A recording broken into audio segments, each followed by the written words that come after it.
Bienvenidos todos a esta clase, La Cruz en Profundidad. Padre, queremos poner esta clase delante de ti y darte las gracias por tantas cosas, tantas bendiciones que representa la cruz en nuestras vidas. Y te pedimos, Señor, que en este día tu Espíritu Santo nos dé una iluminación mayor a este profundo misterio por el cual tu Hijo fue llevado a la cruz para que nosotros pudiésemos heredar un reino inconmovible. Te pedimos que tu Espíritu Santo, Señor, sea sobre cada una de las personas que están oyendo, sobre nosotras mismas, que sean tus palabras descendiendo del cielo, las que corren a través de este medio de comunicación. Y te damos a ti toda la honra, toda la gloria. Te bendecimos, Señor. Y vamos a tomar unos momentos para dejar que la presencia de Dios, su Espíritu, repose en nosotros y podamos poder escuchar por medio de su Espíritu las cosas que Él tiene para nosotros.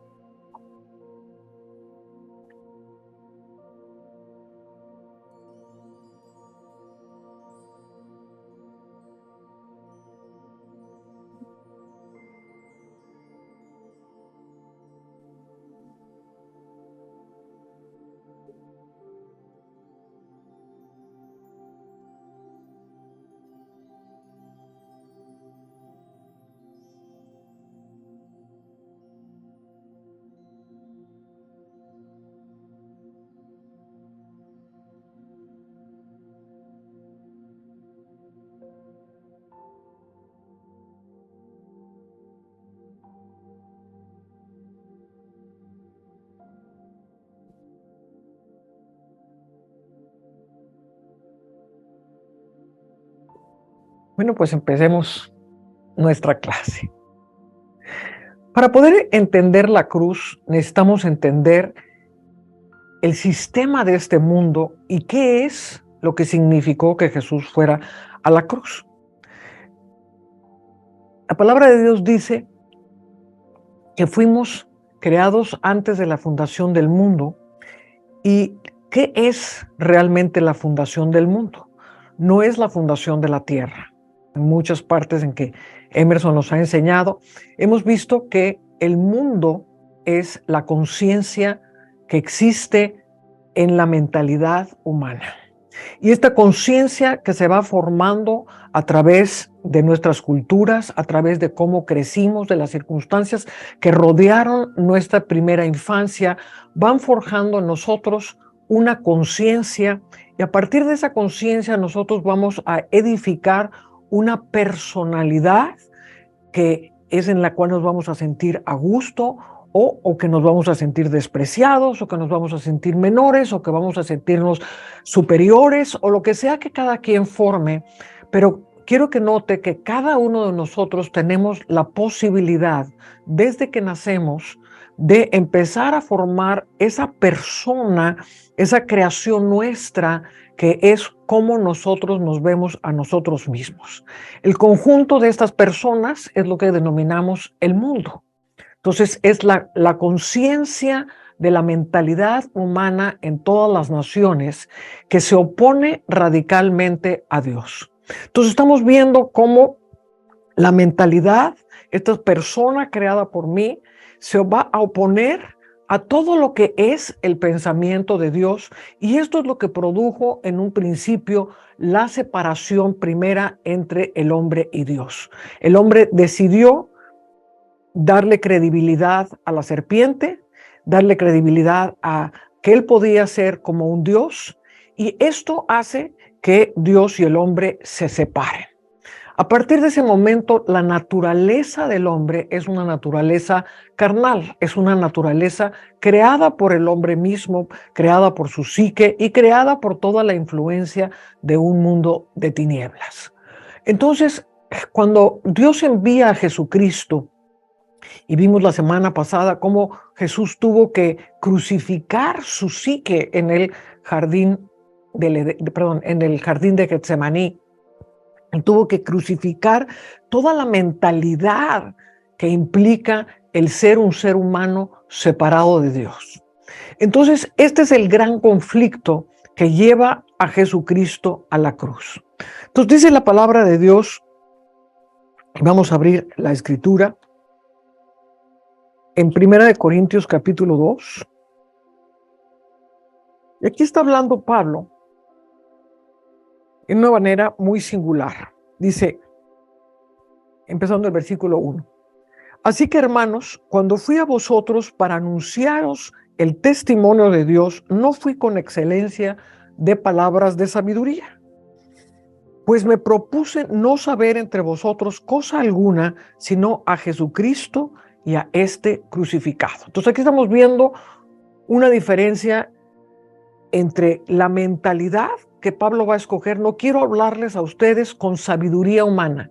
No quiero hablarles a ustedes, él estaba hablándole a los corintios, le estaba hablando a Grecia, a una mentalidad racional, de una mentalidad que había levantado el ego, que había levantado el raciocinio del hombre, que había levantado el humanismo. Entonces no podía entrar con la misma mentalidad que ellos, porque eso es donde anulaba completamente el poder de la cruz. Entonces dice, me he propuesto no saber otra cosa sino a Cristo crucificado. Y dice, y estuve entre vosotros con debilidad y mucho temor y temblor. Y ni mi palabra ni mi predicación fue con palabras persuasivas de humana sabiduría, sino con demostración del Espíritu y del poder, para que vuestra fe no esté fundada en la sabiduría de los hombres, sino en el poder de Dios. Entonces aquí vamos a ver esta diferencia. O la fe está fundada en la sabiduría, en el conocimiento de qué tanto conozco, qué tanta teología tengo, o está fundada realmente en el conocimiento de Cristo y lo que implicó que Él pudiese ir a la cruz. Vamos a ir un poquito más adelante a Colosenses, capítulo 3.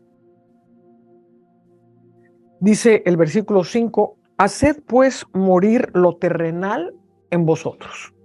O sea, nosotros tenemos en nosotros mismos, si somos hijos de Dios, tenemos el depósito del templo no hecho de manos, eterno en los cielos, en nuestro espíritu. Pero esta persona que nosotros hemos creado, esta personalidad, esta forma de pensar, esta forma cultural de pensar, es la parte terrenal en nosotros.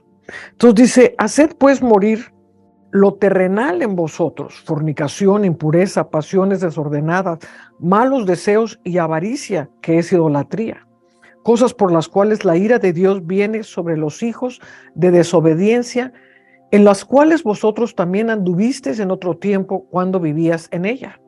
Pero ahora dejad también vosotros todas estas cosas, ira, enojo, malicia, blasfemia, palabras deshonestas de vuestra boca.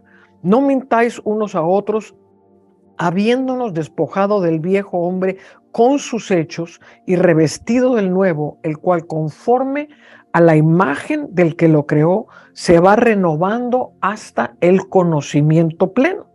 Entonces, aquí vemos una acción que tiene que ver con mi determinación de llevar estas cosas a la muerte, hacer morir en vosotros todas estas cosas en las cuales anduvisteis en otro tiempo. Y si analizamos todas estas cosas, nos van a llevar a esa personalidad que yo creé de mí misma. Entonces, muchas veces cuando pensamos que tenemos que ir a la cruz, que tenemos que entregarle nuestra vida, que tenemos que entregarle a veces ideales a Dios, pensamos que es un Dios que viene a quitarnos algo.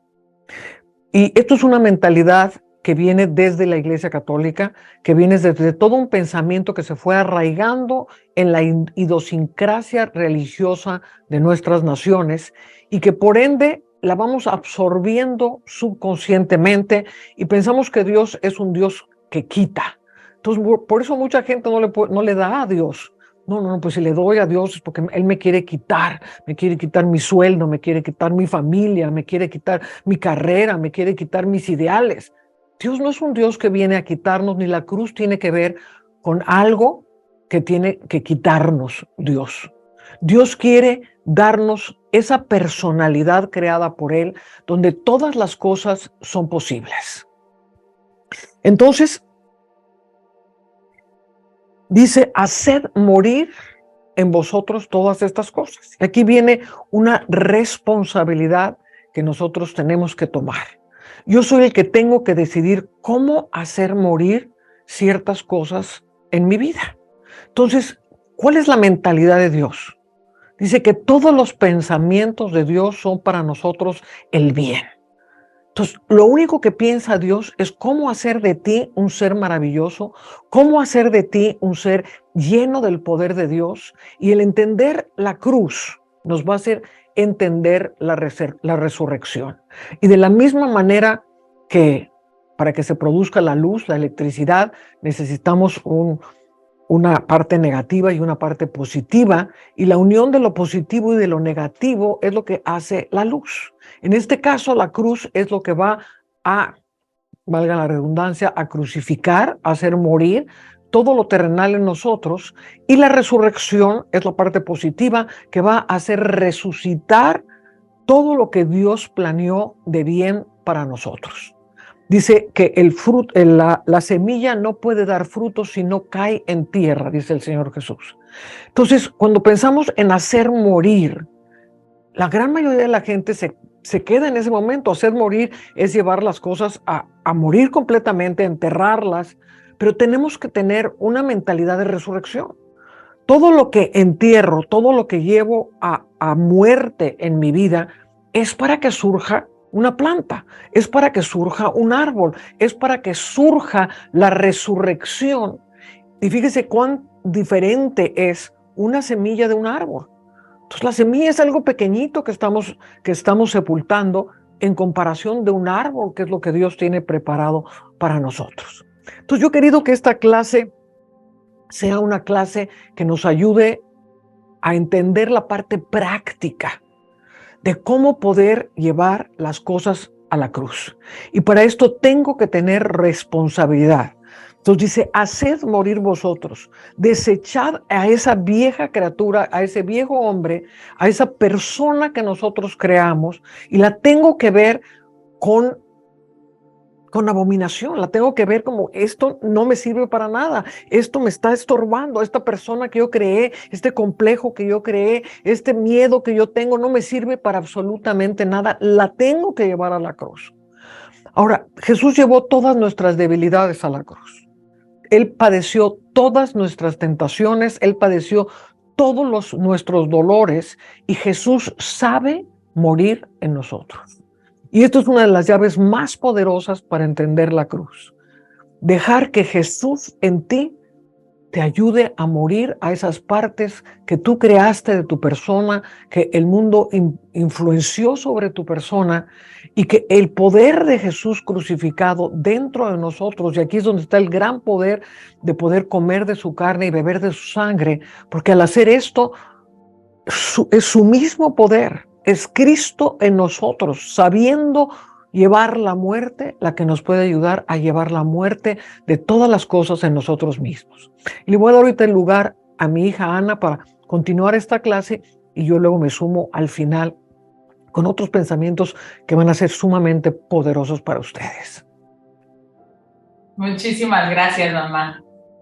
Y es súper interesante este tema porque ¿por qué hay tanta gente que tiene tanto miedo de ir a la cruz? O sea, todo lo que tú estabas mencionando, o sea, ¿qué es lo que realmente significa para nosotros morir? ¿Qué es lo que realmente significa para nosotros pasar por la cruz? ¿Y por qué es tan importante no solamente entender este proceso, sino vivirlo, ¿no? Y quizás la respuesta más rápida, lo acabas de decir ahorita, mamá, si quieres vivir en la luz de la resurrección, pues primero tienes que morir, porque no puedes resucitar si no mueres primero. O sea, uno es consecuencia del otro. Este positivo y negativo que suceden en la cruz y después de haber pasado por la cruz, ¿no?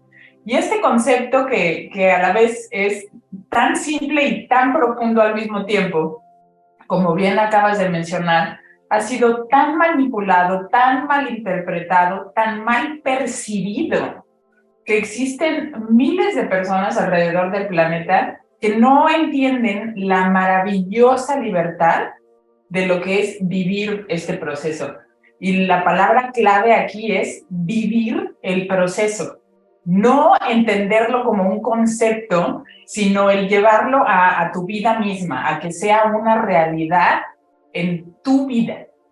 Entonces, como mencionaba mi mamá la semana pasada, nosotros mencionamos las profundidades que se vivieron en el Getsemaní, y hoy me gustaría que me acompañaran a leer algunos versículos de la Biblia que nos van a ayudar a contestar estas preguntas y que al mismo tiempo te van a dar herramientas prácticas para que tú puedas vivir plenamente en el reino que Jesús trajo para nosotros.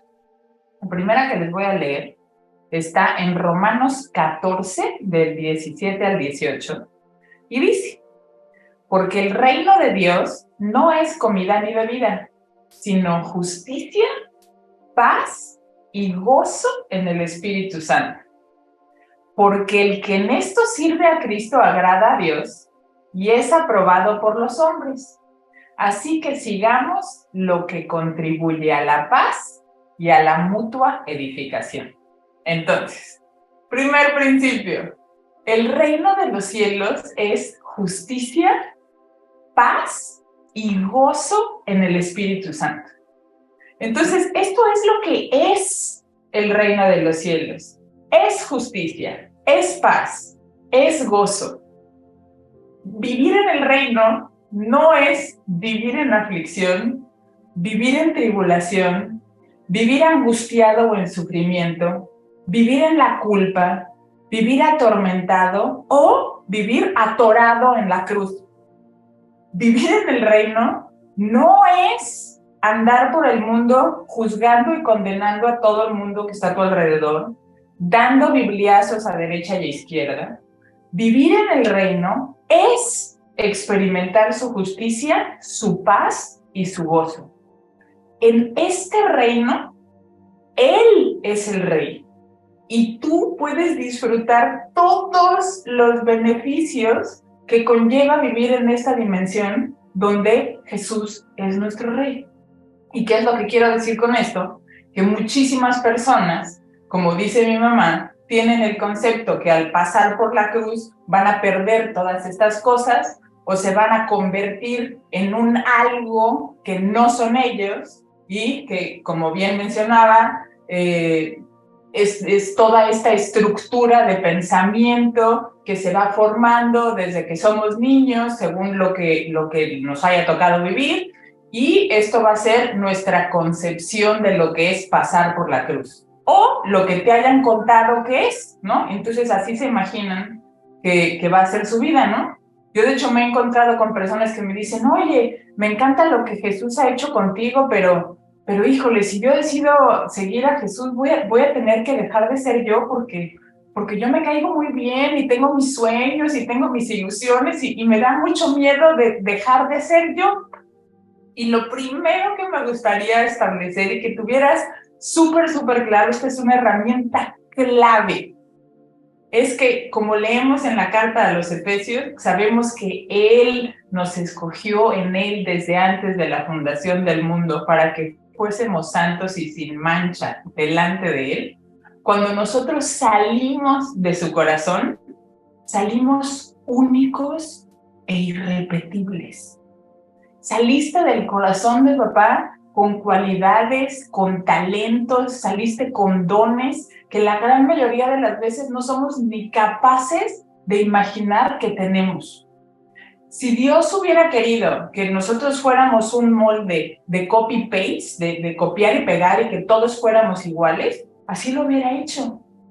Pero Él ama todo eso que te hace ser único e irrepetible porque Él así te creó. Entonces, quítate de la cabeza que el pasar por la cruz te va a convertir en una repetición de alguien más. Pasar por la cruz te va a devolver a la esencia de quien realmente tú eres cuando estás en Él. Dios es ilimitado. No creas por un segundo que quiere que te conviertas o en Juan el Apóstol, o en Francisco de Asís, o en Martín Lutero. Ellos igualito que tú tienen un diseño único y quizás nos puedan servir de inspiración de cosas maravillosas, pero no vas a ser una copia de alguien más. Eres único. Entonces, si esto es una realidad tan maravillosa, ¿por qué nos cuesta tanto trabajo?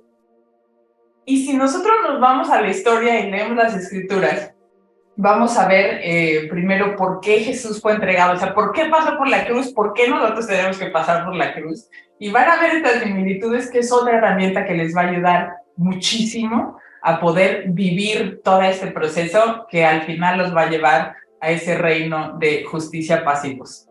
Entonces vamos otra vez a las escrituras y vamos a ir a Lucas 3, 1 y 2. Y dice: en el año 15 del imperio de Tiberio César, siendo gobernador de Judea Poncio Pilatos y Herodes, tetrarca de Galilea, y su hermano Felipe, tetrarca de Iturea y de la provincia de Traconite, y Lisanias, tetrarca de Abilinia, y siendo sumos sacerdotes, Anás y Caifás, vino palabra de Dios a Juan, hijo de Zacarías, en el desierto. Entonces, aquí les acabo de mencionar una serie de personajes que están dentro de la historia. Y estos son los personajes que gobernaban, que reinaban, que controlaban y que eran sumos sacerdotes en los tiempos de Jesús. Entonces, estos dos sumos sacerdotes que aparecen mencionados ahí no son del linaje de Aarón. Estos dos sumos sacerdotes fueron designados por Roma para controlar a este grupo que vivía en esa zona, que eran los judíos. Entonces, vamos ahora, ya les di este preámbulo de quiénes son estos personajes, ¿ok?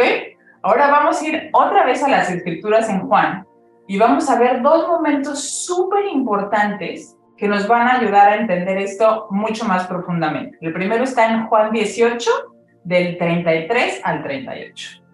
Dice: entonces Pilato volvió a entrar en el pretorio y llamó a Jesús y le dijo: ¿eres tú el rey de los judíos? Jesús le respondió: ¿dices tú esto por ti mismo o te lo han dicho otros de mí? Jesús le respondió: ¿soy yo acaso judío? Tu nación y los principales sacerdotes te han entregado a mí. ¿Qué has hecho? Respondió Jesús: mi reino no es de este mundo.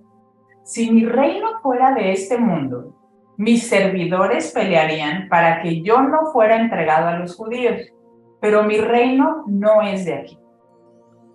Le dijo entonces Pilato: ¿luego eres tú rey? Respondió Jesús: tú dices que yo soy rey.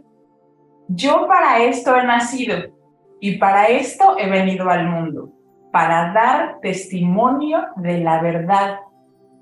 Todo aquel que es de la verdad oye mi voz.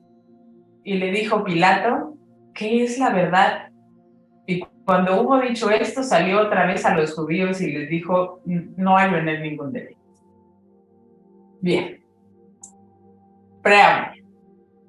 Cuando el hombre cae y nosotros caemos en pecado y nos separamos de Dios, pasa todo esto que nos explicó mi mamá, de que nuestra alma caída se vuelve este diosecito con D minúscula de nuestra vida.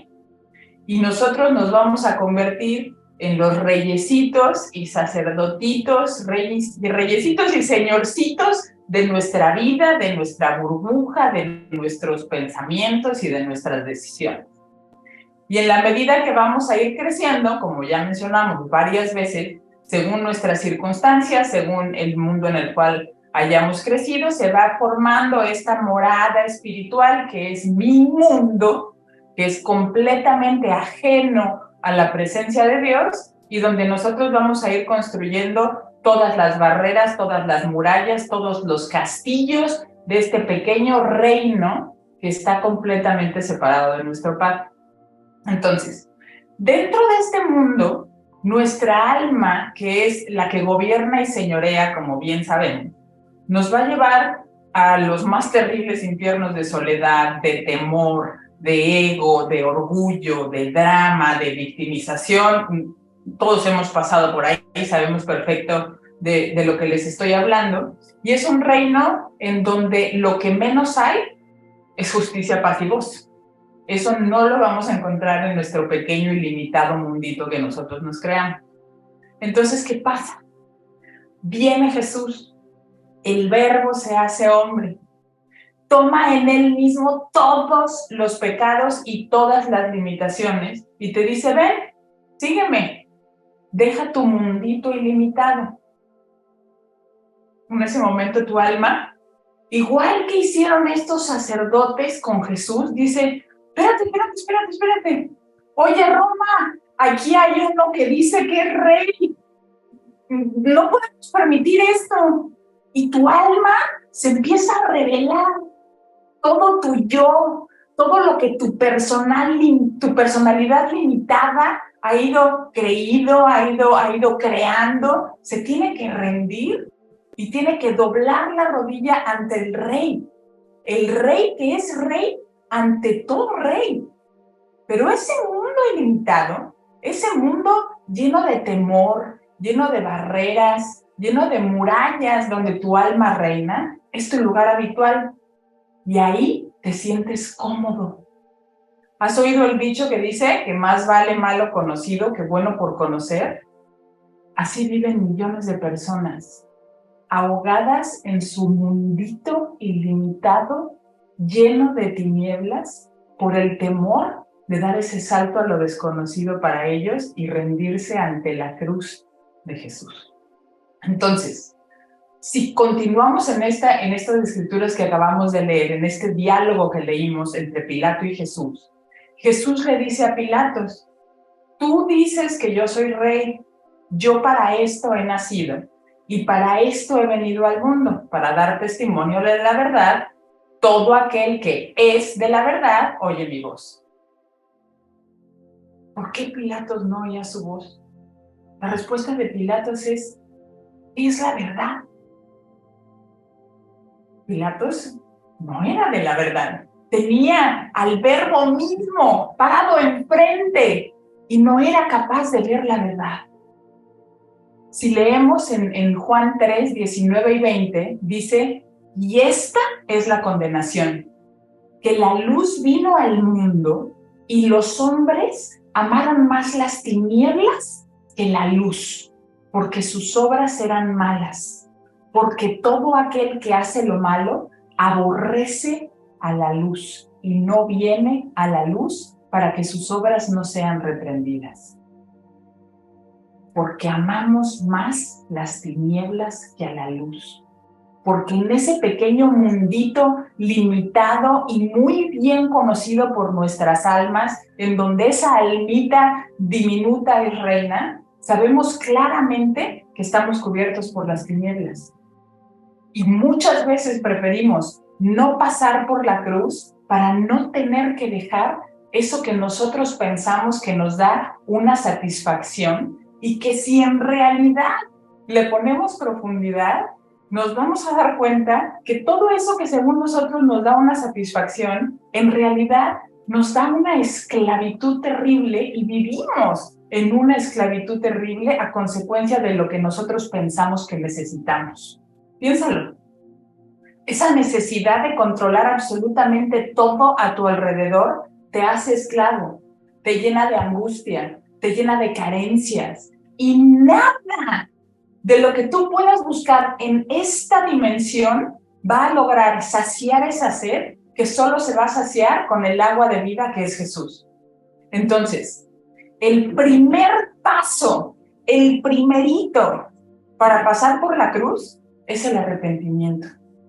Mateo 4:17 está Jesús hablando y dice, arrepentíos, porque el reino de los cielos se ha acercado. Arrepentíos, el arrepentimiento de todo lo que en tu corazón sabes que está lleno de tinieblas. Y con todo tu corazón, pídele al Padre, Señor, yo sé que en mi pequeño y limitadito mundo que está tan desordenado y tan vacío, te pido que hagas la luz en mí. Te pido que separes las tinieblas de la luz. Te pido que la luz ilumine mi entendimiento para poder quien soy en ti. Quiero ser quien soy en ti. Y así como decía mi mamá, esta semilla que va a caer en la tierra para que pueda nacer ese árbol, esa semilla tiene que morir a todo lo externo, tiene que morir a sí misma. Esta es la muerte por la que hay que pasar para poder vivir en el reino de Dios y poder vivir en la luz de la resurrección. Hay un dicho que me fascina, que dice que si tú agarras el huevo de una gallina y lo rompes desde afuera, lo que estás haciendo es matar la vida que hay dentro de él. Eso es el sistema que hace la religión y el sistema de este mundo. Te hacen creer que si sigues todos los sistemas externos, toda la listita de cosas que tienes que hacer, vas a poder cambiar lo que está dentro de ti. Y en realidad lo único que están haciendo es romper el huevo desde afuera y matándote, asfixiándote. Pero cuando es Jesús, cuando es el mismo verbo al cual tú invitaste a que separara las tinieblas de la luz dentro de ti, y es Él dentro de ti el que está viviendo, el que está transformando todo desde adentro, entonces ese cascarón desde adentro empieza a romperse y va a dar como resultado una nueva vida. Y así como ese pequeño pollito que acaba de salir, esa nueva vida, ese nuevo que está en el exterior, poco a poco te vas a ir transformando desde adentro hacia afuera. Este cambio no va a ser brutal y abrupto, va a ser poco a poco. Dios va a ir transformando un área por área.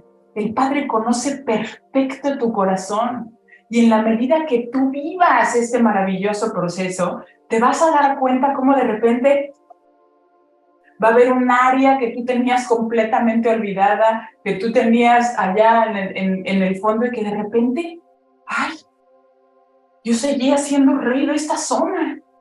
No, yo ya no quiero ser rey de esta zona, como dice mi mamá, empiezas a aborrecer todas estas cosas que no pertenecen al Señor, pero el Señor te las va a ir mostrando poco a poco, en la medida que Él te conoce mejor que nadie, no te va a dar más de lo que puedes masticar adentro. Y de pronto te vas a dar cuenta cómo toda tu vida empieza a cambiar, y cuando voltees para atrás, te vas a dar, pues te vas a dar cuenta nuevamente cómo todos esos momentos que a lo mejor tú pensabas como momentos claves en tu vida, tienen un hilo conductor que te está llevando al propósito eterno para el cual fuiste creado y con el cual saliste del corazón de Dios, único e irrepetible.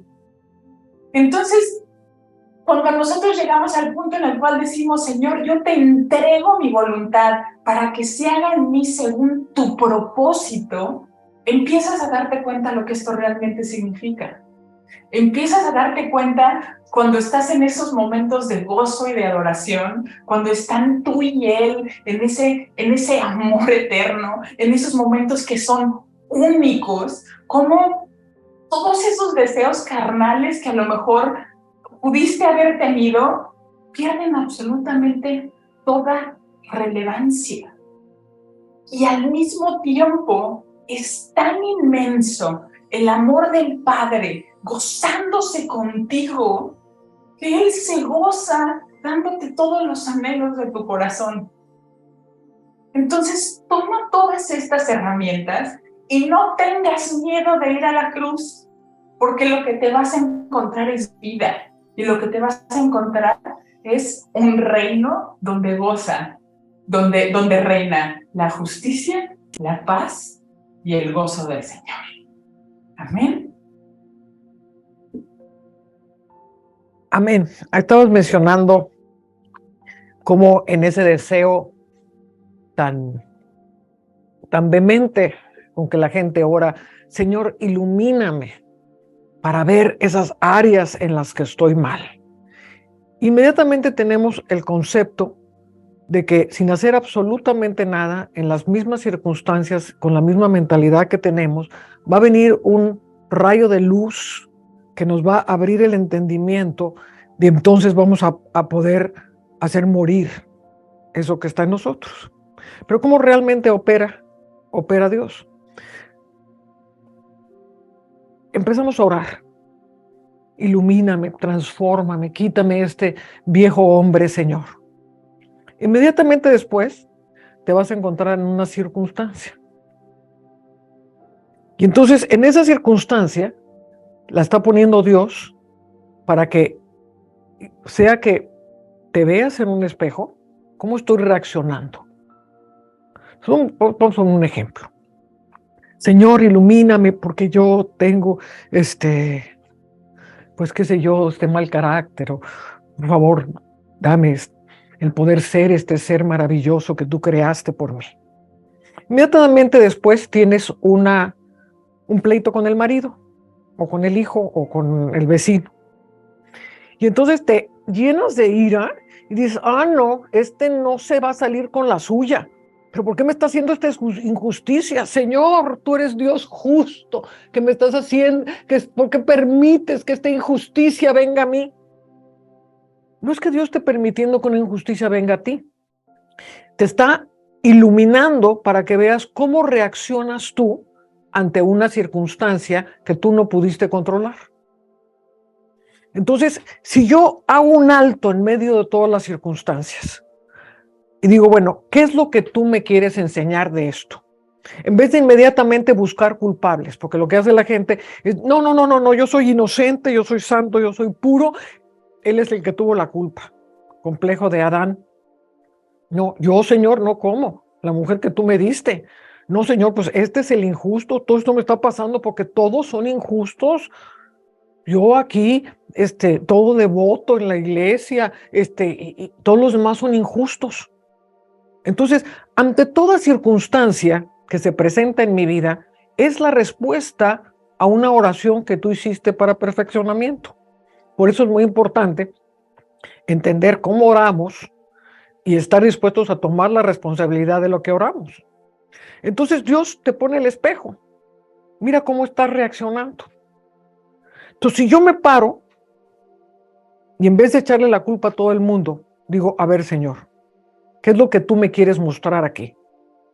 Pues, mijita, te quiero mostrar que tienes muy mal carácter, que tienes la mecha muy corta, que te enojas por todo, que no te detienes a buscar mi dirección antes de reaccionar, sino que tú tomas la reacción porque tú eres el gobierno de tu propia vida. Esto es lo que te quiero mostrar.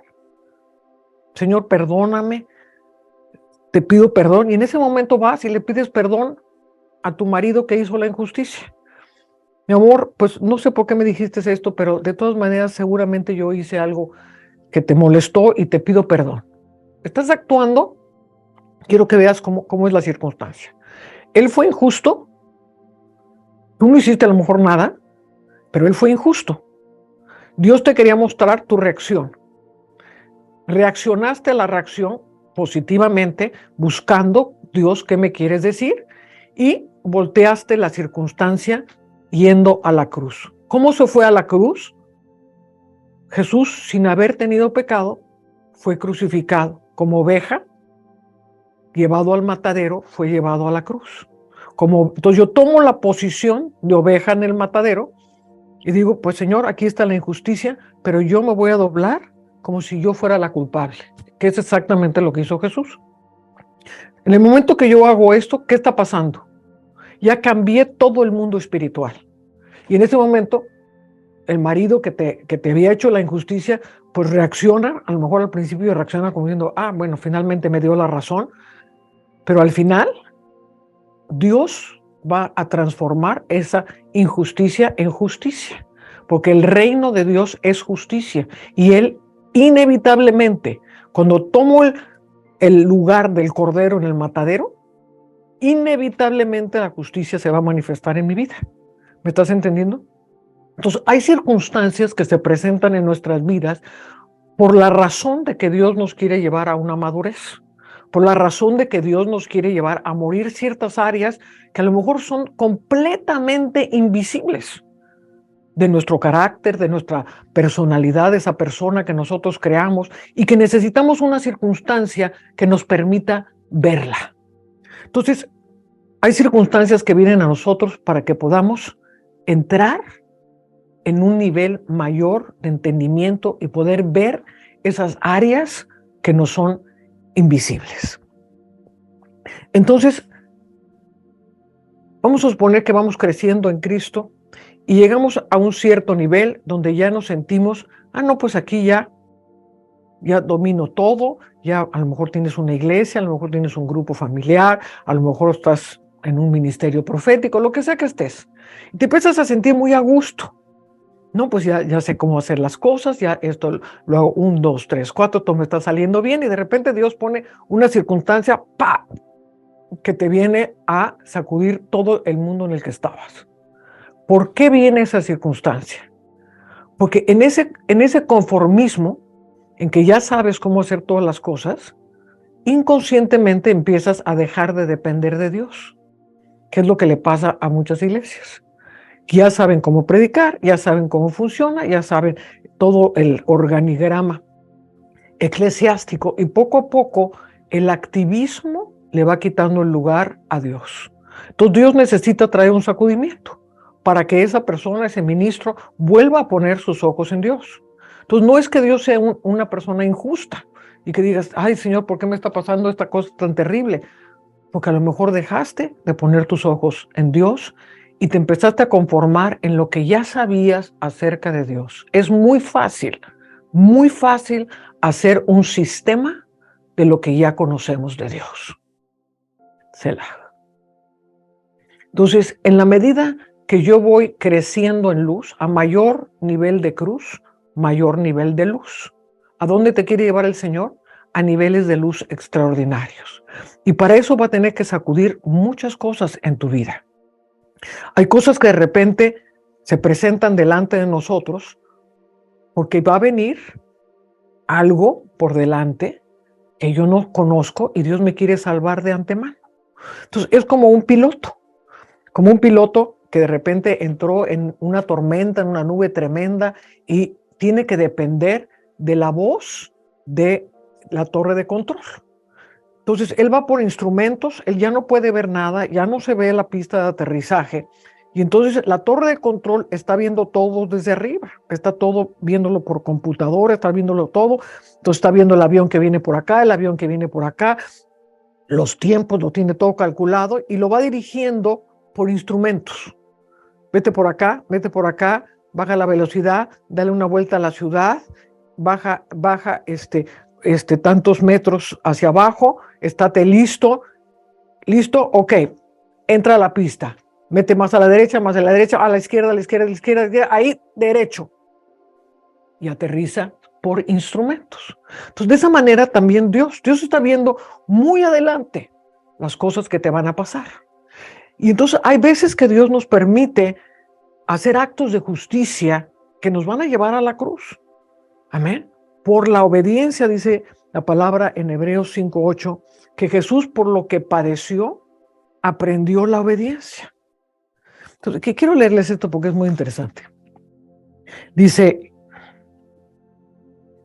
versículo 7 del capítulo 5 de Hebreos. Y Cristo en los días de su carne, ofreciendo ruegos y súplicas con gran clamor y lágrimas al que le podía librar de la muerte, fue oído a causa de su temor reverente.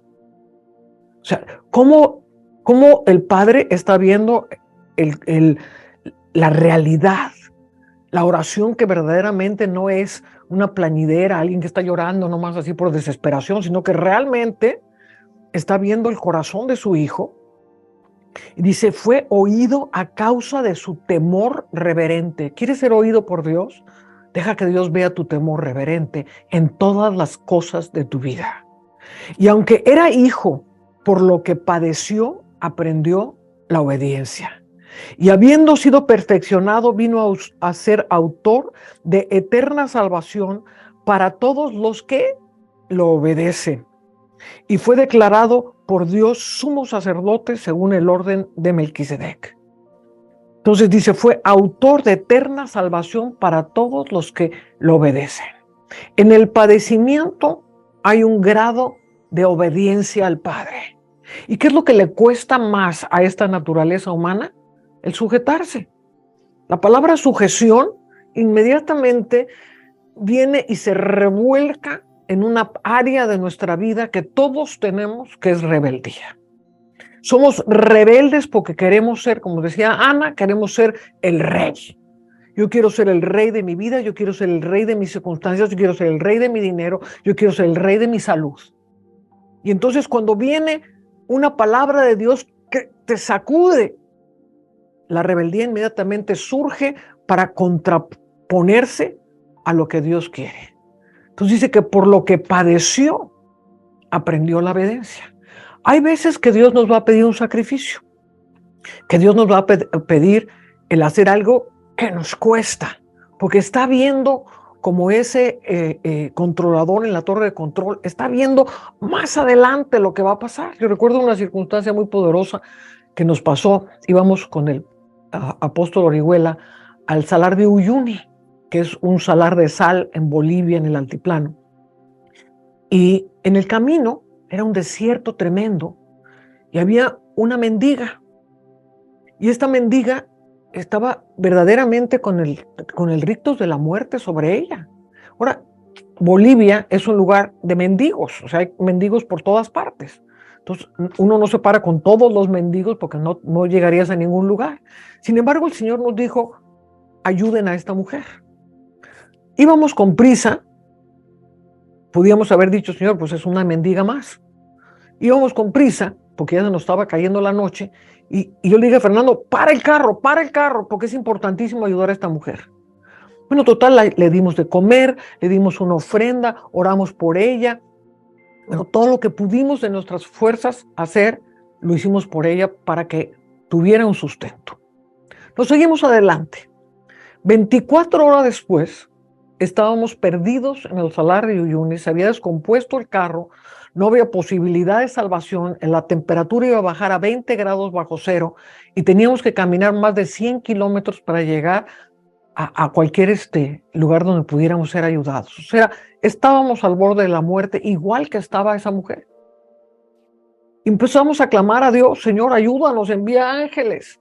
¿Qué autoridad hubiésemos tenido para clamar por nuestras propias vidas si cuando la oportunidad que vino antes para salvarnos la hubiéramos dejado pasar? Imagínense que nos hubiéramos seguido de largo y el Señor nos hubiera dicho, estás clamando por tu vida, pero cuando yo te dije que ayudaras a esa persona, tú no la ayudaste. ¿Qué derecho tienes a pedir que yo te ayude? Entonces, hay circunstancias que Dios pone en nuestras vidas y desgraciadamente a veces nos va a pedir sacrificios. Nos va a pedir sacrificios financieros, nos va a pedir sacrificios de doblar nuestra alma, nos va a pedir sacrificios de sujetarnos cuando no queremos sujetarnos. Y dice que aunque era hijo, por lo que padeció, aprendió la obediencia. Y la palabra dice, sujetaos unos a los otros. Hay cosas en que en el perfecto amor, la sujeción a esa parte que es el Cristo en sus padecimientos,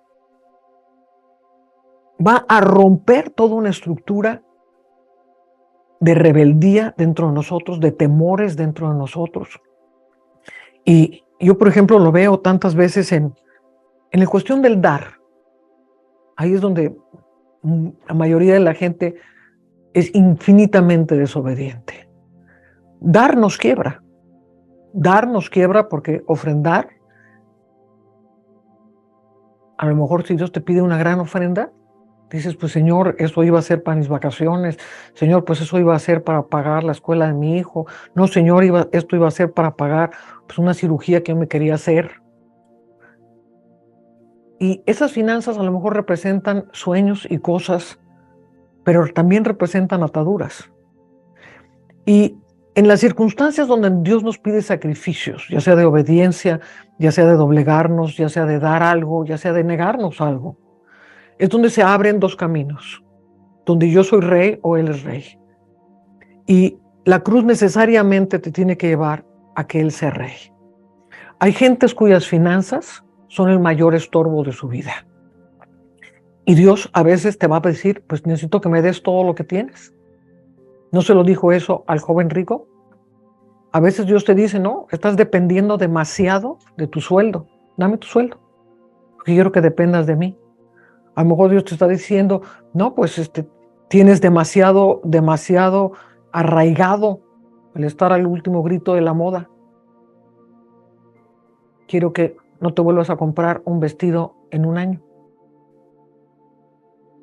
O sea, cosas que Dios te puede usar. Yo recuerdo cómo Dios empezó a tratar en mi vida. A mí me gustaba estar así muy fashion y mis joyitas y todo. El Señor me dijo, no quiero que uses joyas. Por más de 2 años, Dios me dijo, no quiero que te compres un solo vestido que cueste más de $20. Ok, Señor. Regalé todas mis joyas y por 2 años usaba vestiditos que me compraba en el mercado. Pasados 2 años, Dios había completamente hecho morir en mí cualquier dependencia a la moda, cualquier dependencia al aspecto exterior de mi persona. Dijo, ahora ya te puedo vestir como reina. Ay, Señor, pues ya no me interesa tanto. Pero igual, ve y cómprate un vestido lindo. ¿Sí me entiendes cómo las circunstancias las va poniendo Dios? Y hay veces, o como la viuda de Sarepta, que llega el profeta Elías y le dice, pues, ¿qué tienes? Pues nada más tengo aquí este poquito de harina y este poquito de aceite. Prepara una torta y dámela a mí. Pero nos íbamos a comer esta torta, mi hijo y yo, y es lo único que tenemos. Dámela a mí. Entonces, era el profeta Elías un egoísta que estaba viendo a la pobrecita viuda con su hijo y los iba a dejar morir porque él tenía que comerse la torta. En ninguna manera. ¿Por qué le estaba pidiendo la torta? Porque al darle la torta a él, se le iba a multiplicar la harina y se le iba a multiplicar el aceite, y en medio de la hambruna más terrible que tuvo Sarepta, esa viuda fue la que sobrevivió. Entonces hay cosas que Dios nos pide antes de que nos venga una circunstancia más terrible, porque Dios nos quiere librar de esa circunstancia. Pero para eso tenemos que entender que Dios nos va a llevar a ciertos padecimientos para poder, a través de ese padecimiento, salvarnos de circunstancias o llevar a la muerte cosas de las cuales dependemos tanto en el sistema de este mundo. Tanto la gente depende del sistema de farmaqueia, de los doctores, y que si el doctor me dijo, y que si esto está pasando en el mundo, y que si las conspiraciones mundiales, y que si el COVID, y que si esto, y vive, ¿eso qué es? Es el sistema de este mundo. Mi reino no es de este mundo. ¿Cuál es la verdad? Dime, Jesús, ¿cuál es la verdad? Le dijo Pilato. La verdad es que mi reino no es de este mundo. Y los que oyen mi palabra, esos son los hijos de la verdad. Y los que están atentos a mis palabras, y los que están atentos a que el vaso se rompa para que yo pueda hacer un vaso nuevo, esos son los hijos de verdad. Los que permanecen en la ira, los que permanecen en la fornicación, los que permanecen en la pornografía. Le estoy hablando a alguien en este momento que se piensa santo, que piensa que puede irse arrebatado a las dimensiones celestiales y está pegado a la pornografía. Y el Señor te está diciendo a ti en este momento que si tú no dejas eso, tu vida está en peligro. Y Dios quiere salvar tu vida. Y tantas cosas que Dios nos quiere salvar, tantos divorcios que Dios quiere salvar. Pero la gente no da el brazo a torcernos porque esta es mi justicia, porque yo tengo que tener la razón, porque yo. Y no es que Dios sea injusto en contra de ti, Dios te quiere librar, es tu propio yo el que te está poniendo las limitaciones, es tu propio yo el que te está haciendo que sufras. En el mundo tendréis aflicción, porque todo lo que proviene de la simiente de este mundo tiene un precio de aflicción, y yo tengo que saber eso. Por eso Jesús dijo, tengo que llevar todo este sufrimiento, tengo que llevar toda esta tribulación que significa el sistema de este mundo, lo tengo que llevar a la cruz para todo aquel que venga a mí, poderle dar la respuesta, poderle dar el poder, poderle dar la luz que lo va a librar, que lo va a hacer caminar por caminos rectos, donde solo hay bendición, donde se experimenta mi justicia, mi paz, mi gozo. Esto es lo que anhelo para ti, pero necesitas quebrar toda esa parte de ti que te está estorbando y que la tienes idolatrada. Selah, Selah, Selah. ¿Cuántas veces Dios no me ha pedido a mí el ministerio? Señor, está mi ministerio. Ahí están las grandes plataformas de este mundo. Yo he estado en las más grandes plataformas con los más grandes predicadores del mundo. Y Dios me lo pidió. Dame las grandes plataformas. Ahí están las grandes plataformas. Porque voy a hacer algo mucho más importante que tiene que ver con peso eterno que estar en las grandes plataformas. Hay cosas que no tenemos que entender, pero tenemos que obedecer, porque Él es el que nos lleva por el camino certero en lugares donde no se ve claro. El mundo son tinieblas donde no se ve. Y necesito la guianza y la voz del Dios que todo lo ve y todo lo sabe y todo me ama, para llevarme por esos pasos certeros. Porque hay caminos que al hombre le parecen buenos, pero su fin es camino de muerte. Y de esos caminos de muerte es que Dios te quiere liberar. Santo, santo. Padre, en esta hora voy a invitar a Ana que esté con nosotros. Santificamos, Señor, este pan y este vino, símbolo de tu sangre y de tu cuerpo, Señor. Y te pedimos, Señor, por el poder de la cruz, que tú nos ayudes a morir a esas áreas que nos son estorbo. Queremos ir creciendo de gloria en gloria, queremos ir creciendo, Señor, en la semejanza de aquello que tú diseñaste para cada uno de nosotros, Señor. Y el valor que tú tuviste para afrontar la cruz, para padecer, que aún clamabas con gran clamor y ruegos, pero decidiste obedecer, Señor. Que el poder de la obediencia que procede de la cruz se manifieste en nuestras vidas. Que nos des los ojos para ver en medio de cada circunstancia qué es lo que tengo que aprender. Porque aún en las palabras injustas más terribles que se digan en contra nuestra, hay una parte de verdad que tengo que tener la humildad de decir, ¿dónde está esa partícula? ¿Dónde está esa partecita donde sí soy responsable? El comer de este cuerpo, Señor, que fue crucificado por nosotros, Señor, y que nos une cada vez más, Señor, a tu presencia, a tu persona, a tu mente, Señor. Te pedimos perdón por nuestros pecados, Señor, los que somos conscientes de ellos y los que somos inconscientes de ellos. Que nos limpies de todo pecado, que nos guíes a toda verdad, Señor, y que podamos ser verdaderos embajadores de la cruz, verdaderos embajadores de la resurrección y de tu reino. Bebamos juntos, comemos de este pan y bebamos de este vino, en el nombre de Jesús. Amén.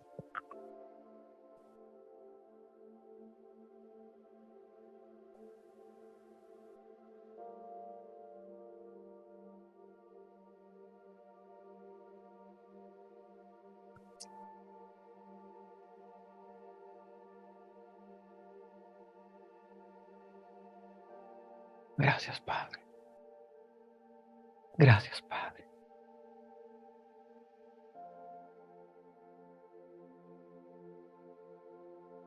Habla al corazón, Señor. Habla al corazón de cada persona en el lugar donde cada persona lo necesite.